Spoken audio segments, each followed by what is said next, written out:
الحمد لله وكفى وسلام على عباده الذين اصطفى اما بعد اعوذ بالله من الشيطان الرجيم بسم الله الرحمن الرحيم من عمل صالحا من ذكر او انثى وهو مؤمن فلنحيينه حياة طيبة سبحان ربك رب العزة عما يصفون وسلام على المرسلين والحمد لله رب العالمين اللهم صل على سيدنا محمد وعلى آل سيدنا محمد وبارک وسلم۔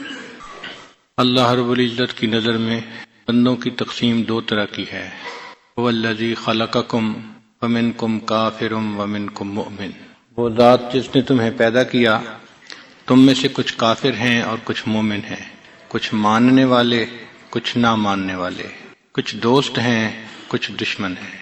یہ دو طرح یہ تقسیم ہے اللہ کی نظر میں۔ جو ایمان والے ہیں وہ اللہ کے دوست ہیں اور جو کافر ہیں وہ شیطان کے دوست ہیں۔ اس دنیا میں انسانوں کی زندگی پہ غور کیا جائے تو چار طرح کی زندگی ہے۔ پہلی زندگی قالب کی زندگی، جسم کی زندگی۔ کافر کی زندگی قالب کے مزوں کی زندگی۔ ان کا مقصود زندگی کا یہ ہوتا ہے جسم کو لذت ملے، جسم کو سہولت ملے، جسم کو آرام ملے، چنانچہ وہ کماتے ہیں تو اسی لیے جو کام کرتے ہیں ان کا مقصود جسم کو لذت پہنچانا ہوتا ہے، آرام پہنچانا ہوتا ہے۔ کھانا پینا اور جماع یہ کافر کی زندگی کا مقصد بنا ہوتا ہے، چنانچہ جو شخص اس کو اچھی طرح کرتا ہے وہ بڑا خوش نصیب سمجھا جاتا ہے کفار کی دنیا میں۔ آپ غور کریں، ان کی تمام محنتوں کا نچوڑ آپ کو یہ دو چیزیں نظر آئیں گی۔ اتنی محنت کھانے پینے پہ ہو رہی ہے کہ آج سبزی اور گوشت کی سینکڑوں ڈشز بن چکی ہیں، 7 کورس میل کھایا جاتا ہے، اس کا پروٹوکول ہے۔ فاسٹ فوڈ کے نام سے روز نئے سے نئے کھانے سامنے آ رہے ہیں۔ آئس کریم کی 50 سے اوپر فلیورز بن چکی ہیں، یہ ونیلا فلیور ہے، یہ فلاں ہے۔ عقل حیران ہوتی ہے کہ کھانے پینے پہ اتنی محنت اور اس کی اتنی اہمیت، ایسے کہ جیسے انسان زندہ ہی کھانے کے لیے ہے۔ یأکلون کما تأکل الانعام، ایسے کھاتے ہیں جیسے کہ جانور کھاتے ہیں۔ جانور کی زندگی میں دو کام ہوتے ہیں، یا وہ کھاتا پیتا ہے یا جماع کرتا ہے۔ تو کفر کی زندگی میں بھی دو ہی کام ہیں، کھانا پینا اور اپنی شہوات کو پورا کر لینا۔ کیونکہ شہوت کو پورا کرنا مقصد بن گیا، اس لیے اس کو بھی پورا کرنے کے نئے سے نئے طریقے روز ڈھونڈے جا رہے ہیں۔ عورت نے اپنے بننے سنورنے کے لیے بیوٹی پارلر بن گئے ہیں۔ اگر آپ کبھی کسی دکان پر شیمپو پہ نظر ڈالیں، درجنوں کے حساب سے نام ہی یاد نہیں ہوتے۔ اس سے بال لمبے ہوتے ہیں، اس سے بال گھنے ہوتے ہیں، اس سے بال سیاہ ہوتے ہیں، اس سے بال نرم ہوتے ہیں۔ صرف بالوں کے اوپر اتنی محنت، اس کی وجہ یہ کہ مقصد جو زندگی کا یہ بن گیا۔ چنانچہ عورت اپنے بننے سنورنے میں آج لاکھوں روپیہ ضائع کر دیتی ہے۔ رشتہ داریوں میں اگر کوئی رشتہ ڈھونڈنا ہو تو لڑکوں کی طرف سے صرف جمال کو دیکھا جاتا ہے کہ لڑکی خوبصورت ہونی چاہیے، اس میں دینداری ہو یا نہ ہو اس کو نہیں دیکھا جاتا، الا ماشاءاللہ۔ اگر خوبصورت ہے تو بس سب کچھ ہے۔ اور لڑکی والے لڑکے میں مال دیکھتے ہیں، اگر امیر ہے، کاروبار اچھا ہے تو بس وہ سمجھتے ہیں سب کچھ ٹھیک ہے۔ تو ایک طرف سے مال دیکھا جاتا ہے اور دوسری طرف سے جمال کو دیکھا جاتا ہے۔ یہ آج کل کا معیار بن گیا۔ یہ زندگی حیوانی زندگی ہے، انسانی زندگی نہیں کہلاتی۔ چنانچہ قرآن مجید میں رب کریم ارشاد فرماتے ہیں اولئک کالانعام بل ہم اضل، یہ جانور ہیں، جانوروں سے بھی بدتر ہیں۔ اولئک هم الغافلون، یہ غفلت کی زندگی گزارنے والے لوگ ہیں۔ تو کفر کی زندگی بہائم کی زندگی ہے۔ ہاں، ان کے ماحول میں رہنے کی وجہ سے، ان کی تعلیمات سے متاثر ہو کے کچھ کلمہ گو بھی ایسے ہوتے ہیں جو انہی کا رنگ اختیار کر لیتے ہیں، ان کی پسند ناپسند بھی وہی بن جاتی ہے، وہ بھی کفر کے پرستار اور شریعت سے بیزار۔ یہ سارے لوگ یہ قالب کی زندگی گزارنے والے ہیں۔ ان کی تمام محنتوں کا مرکز اور محور انسان کا جسم ہے۔ ایک دوسری طرح کی زندگی ہے، اس کو کہتے ہیں قلب کی زندگی۔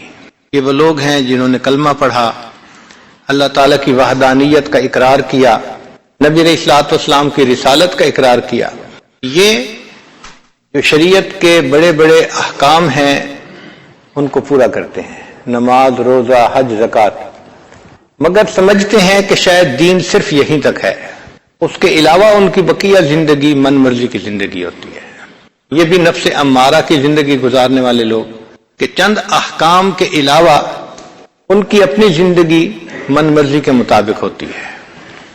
ان کو شیطان ذرا سی پھونک مارتا ہے تو یہ اس کے پیچھے چلنے کے لیے تیار ہوتے ہیں۔ یہ نام کے مسلمان، کہ نام تو مسلمانوں والا ہے، لیکن اگر کام دیکھیں تو کام سے مسلمان نظر نہیں آتے۔ چنانچہ علامہ اقبال نے عجیب اشعار لکھے ہیں نام ابلیس کے نام سے، فارسی کے اشعار ہیں۔ فرماتے ہیں، اے خدا وندے ثواب و ناثواب، اے نیکی اور بدی کے پیدا کرنے والے پروردگار، خیر اور شر یہ دونوں اللہ تعالیٰ نے پیدا فرمائے ہیں۔ اے خدا وندے ثواب و ناثواب، اے خیر اور شر کے پیدا کرنے والے پروردگار، من شدم از صحبت آدم خراب، میں آدم کی صحبت سے بہت خراب ہو گیا ہوں، یہ اتنا بدکار بن گیا کہ اس نے مجھے بھی خراب کر ڈالا ہے۔ اے خدا وندے ثواب و ناثواب، من شدم از صحبت آدم خراب، صید خود صیاد را گوید بگیر، شکار خود شکاری کو کہتا ہے کہ بھئی مجھے پکڑ لو۔ الاما از بندہ فرما پذیر، ایسے فرما بردار بندوں سے اللہ کی پناہ۔ یہ کیسے لوگ ہیں کہ جو خود مجھے کہتے ہیں کہ تو ہم سے جو چاہے گناہ کروا۔ فطرت او خام عزم او ضعیف، اس کی فطرت خام ہے اور اس کا عزم ضعیف ہے۔ تاب یک ضربم نیارد این حریف، یہ حریف تو میری ایک ضرب کی تاب بھی نہیں لا سکتا، ایک ضرب لگاتا ہوں اور یہ چت ہو جاتا ہے۔ ابن آدم چیست یک مشت خس است، ابن آدم کیا ہے؟ ایک مٹھی تنکوں کی مانند ہے۔ ابن آدم چیست یک مشت خس است، مشت خس را یک شرار از من بس است، اور یہ ایک مٹھی تنکے ان کے لیے تو میری طرف سے ایک شرر ہی کافی ہے، ایک شعلہ ہی کافی ہے۔ اندری عالم اگر جز خس نبود، اے اللہ اگر اس جہان میں ان تنکوں کے سوا اور کوئی چیز بھی نہیں ہے، این قدر آتش مرا دادن چسود، تو آپ نے مجھے اتنی آگ کیوں عطا کی ہے؟ اے خدا یک زندہ مرد حق پرست، اے اللہ ایک کوئی مرد حق جو زندہ ہو ایسا مجھے دکھا دے، لذت شاید کہ یابم در شکست، کہ جس کی وجہ سے مجھے بھی شکست حاصل ہونے کی لذت نصیب ہو جائے، کوئی تو ایسا مومن ہو جو مجھے بھی ہرا ڈالے۔ تو انسان نفس امارہ کی وجہ سے ایسی زندگی گزارتا ہے کہ من مرضی کی زندگی۔ یہ اگرچہ کلمہ پڑھا ہوا بندہ ہے لیکن اس کی زندگی اسلام والی زندگی نہیں ہوتی، من مرضی کی زندگی ہوتی ہے۔ یعلمون ظاہرا من الحیات الدنیا وہم عن الآخرۃ ہم غافلون، دنیا کی زندگی کے بارے میں تو بہت اچھا جانتے ہیں مگر آخرت کے معاملات میں بالکل ان کی عقل کام نہیں کرتی۔ ایسے لوگوں کا مقصود صرف مال کمانا اور دنیا کی اچھی زندگی گزارنا، اس لیے وہ کہتے ہیں میرے مرنے کے بعد میرے بچوں کا کیا بنے گا۔ کبھی یہ بھی سوچا کہ بچوں کے مرنے کے بعد بچوں کا کیا بنے گا؟ یہ سوچ نہیں آتی کہ بچوں کے مرنے کے بعد ان بچوں کا کیا بنے گا، نہیں، میرے مرنے کے بعد بچوں کا کیا بنے گا۔ بھئی جو تمہارا پروردگار ہے وہ تمہارے بچوں کا بھی پروردگار ہے، اللہ ان کو رزق دے گا، مگر ان کی زندگی صرف مال کے کمانے تک محدود ہوتی ہے۔ اس لیے آج کے دور کا ایک بڑا فتنہ کیا ہے؟ یا لیت لنا مثل ما اوتی قارون، اے کاش ہمارے پاس بھی اتنا کچھ ہوتا جتنا قارون کے پاس تھا۔ انہ لذو حظ عظیم، تو کفر غالب کی زندگی گزارنے والے لوگ اور جو کلمہ پڑھنے والے مسلمان ہیں وہ اسلام کی زندگی گزارتے ہیں، مگر اس میں اگر اپنے آپ پر محنت نہ کریں تو بعض ایسے ہوتے ہیں جو غفلت میں بہت ہی زیادہ حیوانی زندگی گزارتے ہیں۔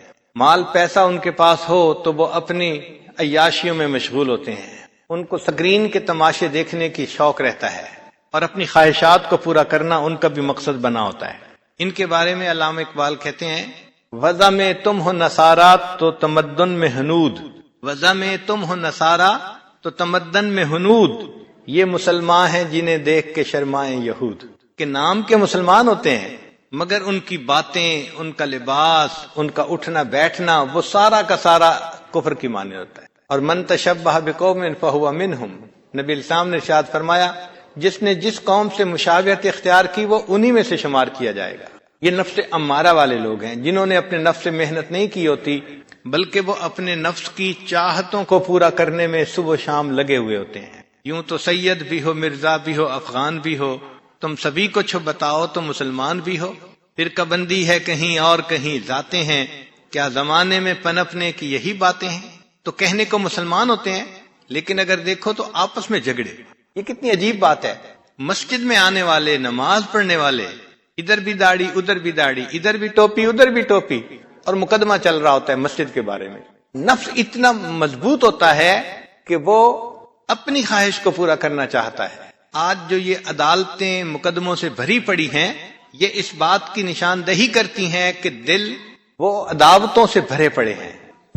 جب دل عداوتوں سے بھرتے ہیں تب عدالتیں مقدموں سے بھرتی ہیں۔ بھائی بھائی پہ مقدمہ، پڑوسی پڑوسی کا مقدمہ، اور یوں کہنے کو ہم مسلمان بھی ہیں۔ اس کی بنیادی وجہ کیا ہوتی ہے کہ دل میں اللہ تعالیٰ کی محبت کی وہ چنگاری روشن نہیں ہوتی ابھی۔ شاعر نے کہا، حقیقت خرافات میں کھو گئی، یہ امت روایات میں کھو گئی، لبھاتا ہے دل کو بیان خطیب، مگر لذت شوق سے بے نصیب۔ وہ صوفی کے تھا خدمت حق میں مرد، امانت میں یکتا دیانت میں فرد، عجم کے خیالات میں کھو گیا، وہ سالک مقامات میں کھو گیا، بجھی عشق کی آگ اندھیر ہے، مسلمان نہیں راکھ کا ڈھیر ہے۔ تو آج کا یہ مسلمان راکھ کا ڈھیر ہے، اس کے اندر چنگاری نہیں ہے اللہ رب العزت کی محبت کی۔ نتیجہ کیا نکلا کہ بس اپنی خواہشات کو پورا کرنا۔ دنیا میں ہم اس طرح جیتے ہیں کہ شاید ہم نے کبھی مرنا ہی نہیں۔ ایک اور جگہ علامہ اقبال نے فارسی میں بڑے عجیب اشعار کہے ہیں، فرماتے ہیں، عقل تو زنجیری افکار غیر، کہ نام کے مسلمان تیری عقل غیر کے خیالات کی بنی ہوئی زنجیر ہے۔ عقل تو زنجیری افکار غیر، در گلوئے تو نفس از تار غیر، اور تیرے گلے میں جو سانس چلتا ہے وہ بھی غیر کے تار کا۔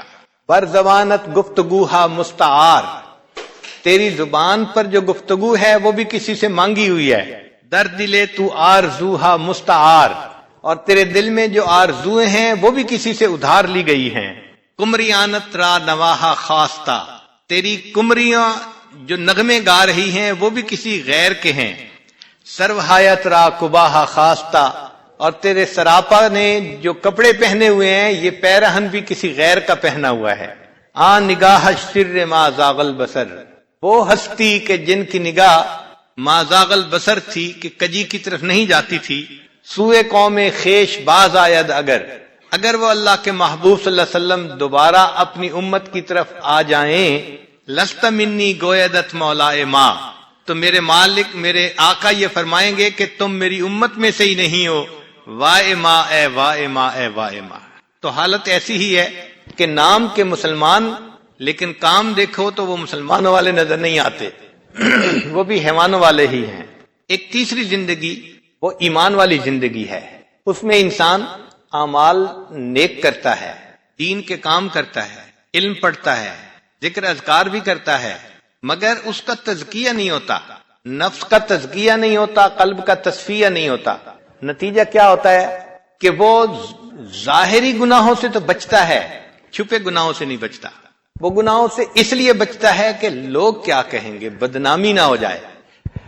اللہ رب العزت کی عظمت کی وجہ سے گناہ کو چھوڑنا، یہ چیز اس کے اندر نہیں ہوتی۔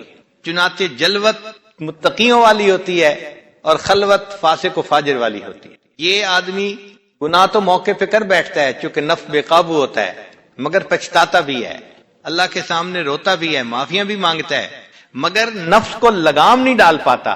بس اوقات دین کے کام میں بھی لگا ہوا ہوتا ہے، خوب وقت لگاتا ہے، تسبیحات بھی خوب پڑھتا ہے، اجتماعات میں آتا جاتا ہے، دین کی بات کرتا ہے، دین پہ لوگوں کو ترغیب دیتا ہے، مگر اپنا حال یہی ہوتا ہے کہ ذرا گناہ کا موقع آیا اور اس کا وضو ٹوٹا، یہ پیشاب سے پھسلنے والا بندہ۔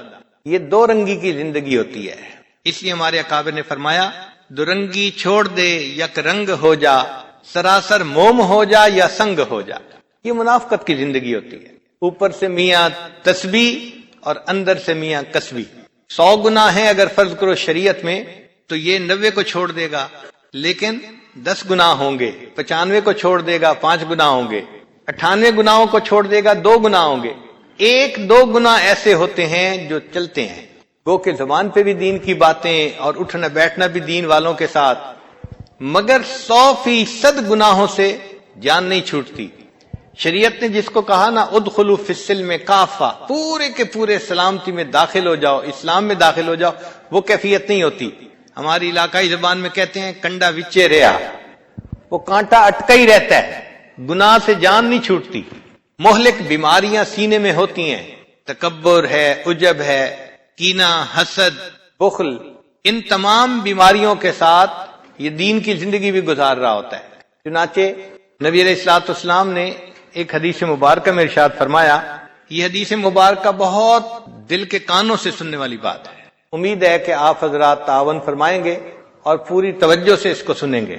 سالم مولا ابی حذیفہ روایت کرتے ہیں کہ قال رسول اللہ صلی اللہ علیہ وسلم یؤتی باقوام من ولد آدم یوم القیامت معہم حسنات کانہا مثل جبال تہامہ، قیامت کے دن کچھ لوگ پیش کیے جائیں گے جن کی نیکیاں تہامہ کے پہاڑوں کے برابر ہوں گی،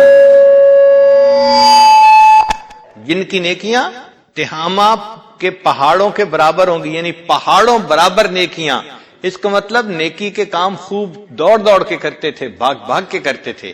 حتی اذا دنو یعنی اشرفوا علی الجنت نودی فیہم لا نصیب لکم فیہا، جب جنت کے قریب آئیں گے تو ان کو کہہ دیا جائے گا ان کا جنت میں کوئی حصہ نہیں ہے۔ قل تو صحابی کہتے ہیں کہ میں نے پوچھا یا رسول اللہ، اے اللہ کے رسول صلی اللہ علیہ وسلم، جل ہؤلاء القوم لنا حتی نعرفہم، آپ ذرا اس قوم کی کوئی حلیہ بیان کر دیجئے، تفصیل بیان کر دیجئے تاکہ ہم ان کو پہچان تو لیں۔ فوالذی بعثک بالحق لقد خشیت ان اکون منہم، وہ ذات جس نے آپ کو حق کے ساتھ بھیجا مجھے ڈر ہے کہ کہیں میں بھی ان میں سے نہ ہوں۔ فقال، نبی علیہ السلام نے ارشاد فرمایا، اما انہم کانوا یصومون، یہ وہ لوگ ہوں گے جو روزے رکھتے ہوں گے، ویصلون، نمازیں پڑھتے ہوں گے، ویقومون لیلہم، اور راتوں کو تہجد بھی پڑھتے ہوں گے، ولکنہم اذا شرع لہم شیء من الحرام وثبوا علیہ، جب ان کو کوئی گناہ کرنے کا موقع ملتا ہوگا تو وہ گناہ کر لیتے ہوں گے۔ فاحبط اللہ عز وجل اعمالہم، اور اللہ تعالیٰ ان کے کیے ہوئے عملوں کو ضائع فرما دیں گے۔ اب یہاں چند باتیں غور طلب ہیں کہ یہ وہ لوگ نہیں ہیں جو دین سے بیزار ہوتے ہیں، ان کے اعمال تہامہ پہاڑوں کے برابر نیکیاں ہوں گی، اور یہ صرف فرض نمازیں نہیں پڑھتے ہوں گے، یہ رات کی تہجد گزار لوگ ہوں گے، دیندار لوگ ہوں گے، اوڑھنا بچھونا دین ہوگا۔ مگر مسئلہ کیا ہوگا؟ مسئلہ یہ ہوگا کہ جب گناہ کا موقع ملتا ہوگا تو گناہ سے رکتے نہیں ہوں گے، نتیجہ کیا ہوگا؟ اللہ تعالیٰ ان کے کیے ہوئے عملوں کو ضائع کر دیں گے۔ اب ایک طرف تو پہاڑوں برابر نیکیاں ہیں اور دوسری طرف ان کو اللہ تعالیٰ قیامت کے دن ہوا منصورہ بنا دیں گے، مٹی بنا دیں گے۔ ایسا کیوں ہوگا؟ اس کی وجہ یہ ہے کہ یہ اللہ رب العزت کی پوجا کرنے کی بجائے اپنے نفس کی پوجا کرتے ہوں گے، اور یہ اللہ کے ساتھ شرک ہوگا۔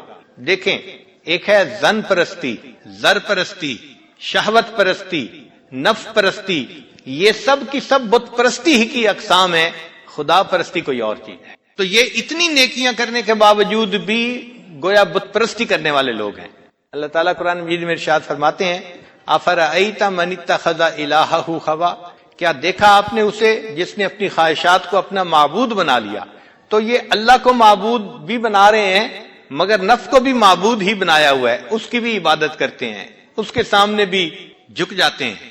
نتیجہ کیا نکلا کہ اس شرک کی وجہ سے اللہ تعالیٰ کیے ہوئے عملوں کو ضائع فرما دیں گے۔ اللہ تعالیٰ نے قرآن مجید میں اپنے حبیب صلی اللہ علیہ وسلم سے فرمایا، لئن اشرکت لیحبطن عملک، اگر آپ بھی شرک کریں گے تو کیے ہوئے عملوں کو ہم ضائع کر دیں گے۔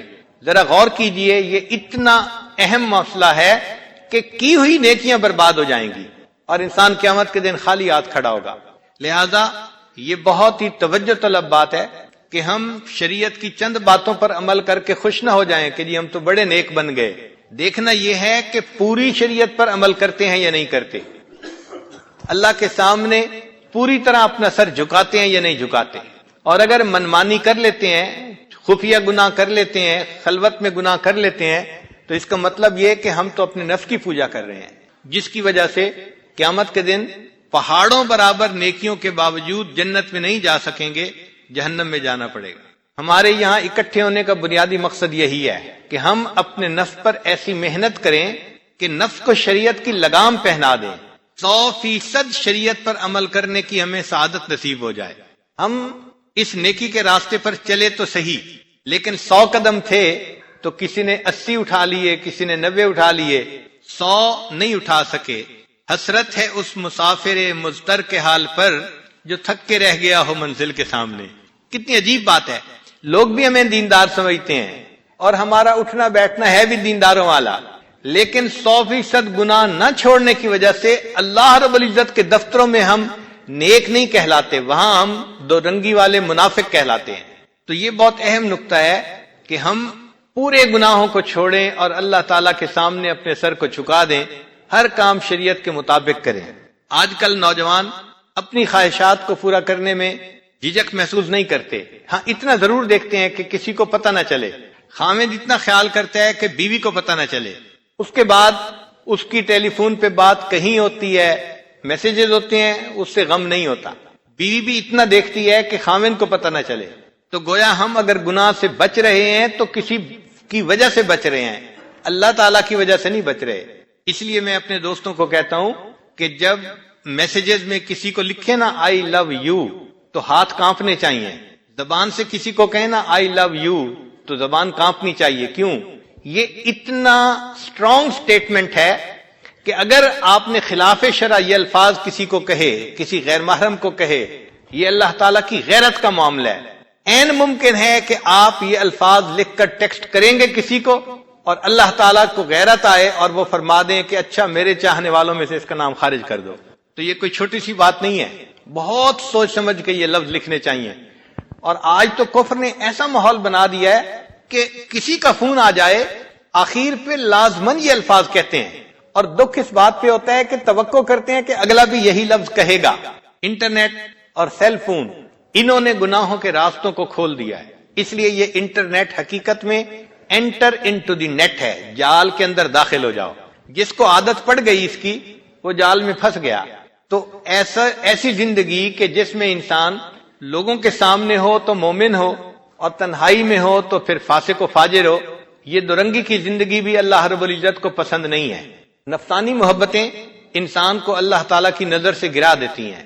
جو اللہ تعالیٰ کی محبت چاہنے والے لوگ ہیں ان کو اس بات پہ بہت زیادہ محنت کرنے کی ضرورت ہے، ورنہ تو قیامت کے دن وہی معاملہ ہوگا۔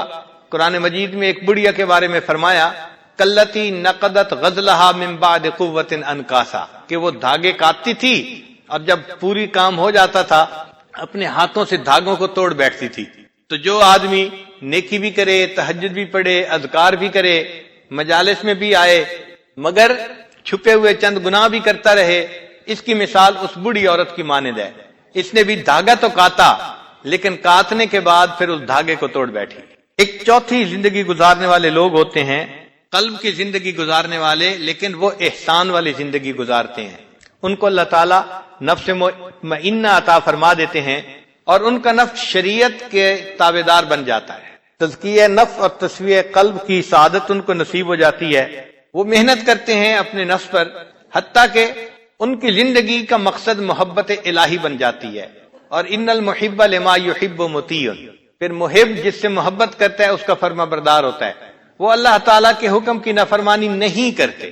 صحابہ رضی اللہ تعالی عنہم کی جو زندگی تھی وہ احسان والی زندگی تھی۔ وہ اس طرح زندگی گزارتے تھے کہ جیسے ہر وقت اللہ رب العزت کے سامنے ہے اور اللہ تعالیٰ ان کو دیکھتے ہیں۔ اسی لیے حضرت ابن عمر اللہ عنہ ایک چرواہے سے بات کر رہے ہیں کہ تم بکری ہمیں بیچ دو۔ اس نے کہا میں مالک کو کیا کہوں گا؟ تو کہا کہ کوئی بہانہ کر دینا کہ بکری کو بھیڑیا کھا گیا۔ تو وہ چرواہا سن کے کہتا ہے فَأَيْنَ اللَّهُ، اگر یہ میں کہوں گا تو پھر اللہ کہاں ہے؟ مقصد یہ تھا کہ اللہ بھی تو دیکھ رہا ہے نا۔ اس کا مطلب یہ کہ ان کا ایمان اتنا قوی تھا، ہم جو کر رہے ہیں پروردگار دیکھ رہا ہے۔ حضرت عمر اللہ عنہ گلی میں سے گزر رہے ہیں، رات کا وقت ہے، ایک بوڑھی عورت ایک جوان لڑکی سے بات کر رہی ہے، کیا بکریوں نے دودھ دے دیا؟ اس نے کہا دے دیا۔ کتنا دیا؟ اس نے کہا آج کم دیا ہے۔ وہ کہتی ہے اچھا کچھ پانی ملا دو، چونکہ لینے والا آئے گا تو وہ تو پورا دودھ مانگے گا۔ اس نے کہا کہ آپ کو پتہ نہیں عمر لانو نے منع کر دیا ہے کہ دودھ میں پانی کوئی نہ ملائے۔ تو بوڑھی عورت آگے سے کہتی ہے کون سا عمر دیکھ رہے ہیں؟ تو وہ جوان لڑکی جواب دیتی ہے اگر عمر لانو نہیں دیکھ رہے تو عمر لانو کا خدا تو دیکھ رہا ہے۔ حضرت عمر لانو اس جواب سے اتنے خوش ہوئے کہ واپس گھر آئے، دن ہوا تو پھر اس بچی کے لیے رشتے کا پیغام بھیجا اور اپنے ایک بیٹے کے ساتھ اس کا نکاح کر دیا۔ تو یہ ایمان کے انسان گناہ کے وقت بھی یہ سوچے کہ میں نے اپنے رب کی نافرمانی نہیں کرنی۔ چنانچہ ایک عورت کہیں ویرانے میں تھی تو ایک مرد نے اس کو دیکھ کے کہا کہ بس یہاں تو تنہائی ہے، میں ہوں یا آپ ہیں یا ستارے ہیں؟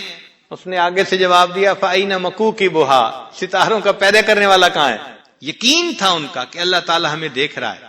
کتابوں میں واقعہ لکھا ہے کہ اندھیرا تھا تو اس جگہ ایک مرد نے کسی عورت کے جسم پر ہاتھ رکھ دیا، تو جیسے رکھا تو اس عورت نے فوراً کہا ڈر اس پروردگار سے جو اندھیرے میں اسی طرح دیکھتا ہے جس طرح کہ وہ اجالے میں دیکھتا ہے۔ ایمان بنا ہوا تھا، یہ نہیں سوچ ہوتی تھی کہ کوئی دیکھ رہا ہے یا نہیں، یہ سوچی تھی اللہ دیکھ رہا ہے، گناہوں سے بچتے تھے۔ چنانچہ حضرت شیخ الحدیث رحمۃ اللہ نے بھی واقعہ لکھا ہے کہ ایک قصاب تھا، ہمسائے کی باندی سے اس کا تعلق بن گیا اور یہ چاہتا تھا کہ کسی طرح میں اس کے سامنے اپنے مدعا کا اظہار کروں۔ تو ایک دن اس کو موقع مل گیا، اس نے اس کو کہا کہ بس مجھے تم سے اتنا تعلق ہے کہ میں تمہارے بغیر نہیں رہ سکتا، میں ملنا چاہتا ہوں۔ اس نے جواب دیا کہ جتنا تم مجھ سے پیار کرتے ہو اس سے زیادہ میں تمہیں پسند کرتی ہوں، مگر میں اللہ سے ڈرتی ہوں، میں گناہ نہیں کر سکتی۔ اس کا معنی یہ کہ وہ ہر حال میں یہ استحضار رہتا تھا کہ اللہ رب العزت ہمیں دیکھ رہے ہیں، ہم جو کر رہے ہیں اللہ تعالیٰ کے سامنے ہے۔ یہ استحضار ہمارا نہیں بنا ہوا، اگر ہمارا بنتا تو ہم گناہوں سے 100% بچ جاتے۔ اسی کو بنانے کے لیے ہم یہاں اکٹھے ہوئے ہیں، یہی مقصود ہے کہ ہم ایسا ذکر کریں، اللہ تعالیٰ کے سامنے ایسی سچی توبہ کریں کہ پھر اس کے بعد گناہ کا نشان زندگی سے نکل جائے۔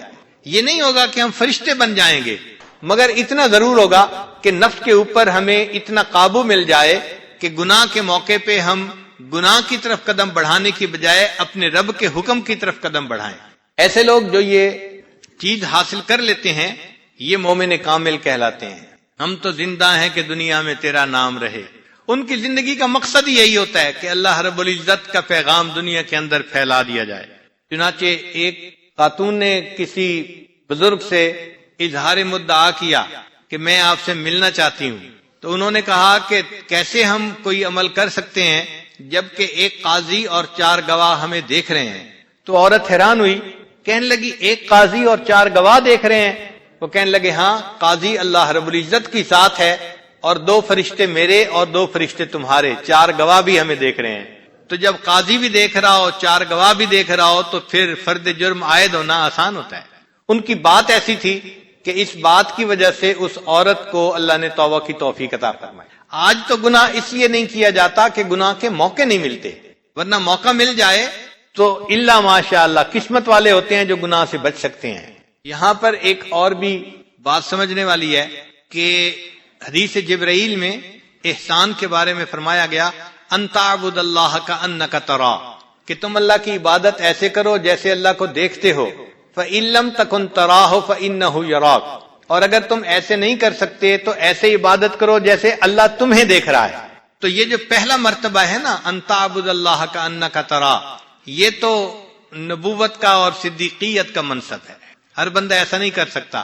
نبی علیہ الصلوۃ والسلام کی عبادت تو واقعی ایسی تھی کہ وہ تو معراج پہ اللہ تعالیٰ کا دیدار کر کے آئے تھے، تو ان کی عبادت ایسی تھی کہ جیسے اللہ کو دیکھ رہے ہوں۔ یا سیدنا صدیق اکبر لانو جنہوں نے نبی علیہ الصلوۃ والسلام سے ایسی نسبت جوڑ لی تھی معیت کاملہ کی کہ ان کو اللہ نے وہ کیفیتیں دے دی تھیں۔ حدیث پاک میں ہے ما صب اللہ فی صدری الا وقد صببتہ فی صدر ابی بکر، اللہ نے میرے سینے میں جو ڈالا ہے میں نے اسے ابو بکر کے سینے میں ڈال دیا ہے۔ تو یہ کیفیت تو ہے اس مقام کی، اور باقی ہم اور آپ جو ہیں ہمارے لیے تو یہی کیفیت ہے کہ فَإِن لَمْ تَكُنْ تَرَاهُ فَإِنَّهُ يَرَاكَ، ہم یہ مشق کریں کہ اللہ ہمیں دیکھ رہا ہے۔ اس لیے اکثر خانقاہوں میں آپ جائیں گے تو تعلیم دی جائے گی بھئی اس کا خیال کرو کہ اللہ مجھے دیکھتا ہے۔ اسباق بھی کروائے جاتے ہیں اللہ حاضری، اللہ ناظری، اللہ معی، تو اللہ تعالی ہمیں دیکھ رہا ہے، یہ کامل یقین دلوں میں بیٹھ جائے۔ ذکر کا بھی بنیادی مقصد یہی ہوتا ہے کہ ایسا یقین بیٹھ جائے کہ اللہ تعالی ہمیں دیکھتا ہے، پھر ہم گناہ نہ کریں۔ جس بندے کو عبادت کی یہ کیفیت نصیب ہو جائے کہ اللہ دیکھتا ہے اور وہ اللہ تعالیٰ کی وجہ سے گناہوں کو چھوڑ دے، ایسا بندہ سچی توبہ کرنے والا ہوتا ہے اور یہ اللہ کا محبوب ہوتا ہے. فرمایا ان اللہ یحب التوابین، اللہ تعالیٰ توبہ کرنے والوں سے محبت فرماتے ہیں. یہ بندہ اللہ کا محبوب بن جاتا ہے جو سب گناہوں کو چھوڑ دیتا ہے، اور یہی اصل ذاکر ہوتا ہے. چنانچہ حضرت عمر رضی اللہ عنہ سے پوچھا گیا کہ ذاکر کون ہوتا ہے، تو آپ نے فرمایا کہ جو بندہ گناہ کے موقع پہ اللہ کو یاد رکھے اور گناہ سے بچ جائے، اصل ذاکر وہ ہوتا ہے. ذاکر وہ نہیں ہوتا کہ ویسے تو تسبیح پڑھتا رہے اور موقع پہ جھوٹ بھی بول دے، موقع پہ غیبت بھی کر لے، موقع پہ آنکھ بھی غلط دیکھ لے. یہ کہاں سے ذاکر آ گیا؟ یہ تو غافل آدمی ہے. ذاکر وہ ہے جس کو احکام خدا یاد رہیں کہ میں نے کوئی کام اللہ تعالیٰ کے حکم کے خلاف نہیں کرتا. اب زندگی تو اس بندے کی بھی دیکھنے میں ویسی ہی ہے، اور زندگی جو دوسرے دین کے کام میں لگے ہوئے تھے اور تہامہ پہاڑ کے برابر نیکیاں لے کے آئیں گے، وہ ان کی دیکھنے میں زندگی ایک ہی جیسی ہوتی ہے، مگر اندر فرق ہوتا ہے. ایک چھپے گناہوں سے بچتا ہے، دوسرا گناہوں سے نہیں بچتا، اس لیے بہت فرق ہو جاتا ہے. اسی کو علامہ اقبال نے کہا الفاظ و معانی میں تفاوت نہیں لیکن الفاظ و معانی میں تفاوت نہیں لیکن ملا کی اذاں اور ہے. الفاظ و معانی میں تفاوت نہیں لیکن ملا کی اذاں اور مجاہد کی اذاں اور، پرواز ہے دونوں کی اسی ایک فضا میں، کرگس کا جہاں اور ہے شاہی کا جہاں اور. تو وہ لوگ جو چھپے گناہ کرتے ہیں وہ کرگس کی پرواز کرنے والے، اور جو 100% گناہوں سے بچ جاتے ہیں یہ شاہی کی پرواز کرنے والے لوگ ہیں. یہ لوگ ہیں جن کو اللہ تعالیٰ سے سچی محبت ہوتی ہے. ہر کے عاشق شد جمال ذات را، اوست سید جملہ موجودات را. ہر وہ بندہ جو اللہ تعالیٰ کی ذات کا عاشق بن جاتا ہے وہ باقی تمام موجودات کا سردار بن جاتا ہے. اس کو مقام تسخیر کہتے ہیں کہ دیکھنے میں یہ بندہ ہوتا ہے مگر اللہ تعالیٰ اس کو مقام تسخیر عطا فرما دیتے ہیں. اللہ تعالیٰ کا حکم اس بندے کے جسم پہ چلتا ہے اور پھر اس بندے کا حکم آگے مخلوق پہ چلتا ہے. سیدنا عمر رضی اللہ تعالیٰ عنہ کی مبارک زندگی کو دیکھ لیں، ان کا حکم زمین، آگ، ہوا اور پانی ہر چیز پہ چلتا تھا. چنانچہ کتابوں میں لکھا ہے کہ ایک دفعہ زلزلہ آیا تو سیدنا عمر رضی اللہ عنہ نے زمین پہ پاؤں مارا اور پاؤں مار کے کہا کہ اے زمین تو کیوں ہلتی ہے؟ کیا عمر نے تیرے اوپر عدل قائم نہیں کیا؟ اور یہ کہنے پر زمین کا زلزلہ ختم ہو جاتا ہے. تو زمین نے ان کا حکم مانا. ایک مرتبہ منبر پہ کھڑے ہوئے فرمایا یا ساریۃ الجبل، اور ان کا یہ پیغام ہوا نے سینکڑوں میلوں دور تک پہنچا دیا تو ہوا نے ان کا حکم مانا. ایک مرتبہ مدینہ کے باہر سے آگ نکلی اور مدینہ طیبہ کی طرف بڑھنے لگی. سیدنا عمر رضی اللہ عنہ نے تمیم دار رضی اللہ عنہ کو بھیجا کہ جائیں اور آگ کو واپس لوٹا دیں. انہوں نے اپنی چادر ایسے لی جیسے کوڑا ہوتا ہے اور آگ کو مارتے تھے، آگ جہاں سے نکلی تھی وہیں واپس چلی گئی. آگ نے بھی ان کا حکم مانا اور پانی نے بھی ان کا حکم مانا کہ جب امیر لشکر نے خط بھیجا کہ مصر ہم نے فتح کر لیا ہے لیکن دریائے نیل کا پانی خشک ہے اور جب تک کسی جوان لڑکی کو اس میں نہ پھینکا جائے اس وقت تک پانی نہیں چلتا، ہمارے لیے کیا حکم ہے؟ تو سیدنا عمر رضی اللہ عنہ نے ایک کاغذ کے پرزے پر لکھ کر دیا اے دریائے نیل، اگر تو اپنی مرضی سے چلتا ہے تو نہ چل، اور اگر اللہ تعالیٰ کی مرضی سے چلتا ہے تو امیر المومنین تجھے حکم دیتے ہیں کہ تو چل. وہ رکا دریا میں ڈالا گیا، آج تک دریائے نیل چل رہا ہے اور سیدنا عمر رضی اللہ عنہ کی عظمتوں کے پھریرے لہرا رہا ہے. تو جو مومن کامل بن جاتا ہے پھر اس کا حکم مخلوق پہ چلتا ہے، اللہ اس کو مقام تسخیر عطا فرما دیتے ہیں.